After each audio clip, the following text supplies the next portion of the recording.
पूर्वीची परंपरा की आजची अंधश्रद्धा? आपण लहानपणापासून काही गोष्टी ऐकत आलो आहोत. मांजर आडवी गेली की थांबायचं, रात्री नखे कापायची नाहीत, लिंबू मिरची बांधायची, उंबरठ्यावर बसायचं नाही, काचेची वस्तू फुटली तर वाईट समजायचं. पण खरंच या गोष्टी अशुभ आहेत का, की यामागे काही वेगळं कारण आहे? पूर्वी या गोष्टी का केल्या जायच्या? पूर्वीचा काळ आजच्या सारखा नव्हता. ना वीज, ना तंत्रज्ञान, ना पुरेशी माहिती. पूर्वी लोक नख कापत नव्हती कारण अंधारात जखम होण्याची शक्यता जास्त. पूर्वी मांजर आडवी गेली तर लोक थांबायचे कारण अंधारात प्राणी दिसले की थांबणं म्हणजे स्वतःची सुरक्षितता समजवायचे. झाडूला पाय लावू नये असे बोलायचे कारण झाडू म्हणजे स्वच्छतेचे प्रतीक.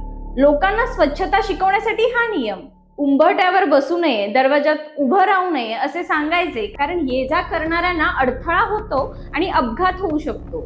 पूर्वी लिंबू मिरची बांधायचे कारण कीटक आणि माशा दूर ठेवण्यासाठी हा नैसर्गिक उपाय मानला जायचा.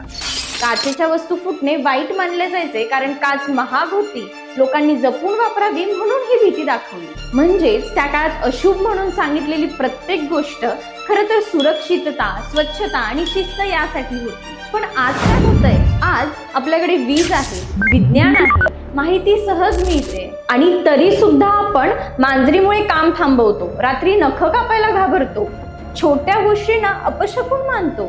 म्हणजेच काय, आपण त्यामागचे कारण विसरलो पण भीती ठेवली. श्रद्धा काय असते? जी समजून सकारात्मक भावनेतून केली जाते. उदाहरणार्थ देवावर विश्वास, चांगले विचार. अंधश्रद्धा जी कारण न समजता फक्त भीतीमुळे केली जाते. आपण काय करायला हवं? परंपरा सोडायची गरज नाही, पण ती समजून पाळायला हवी.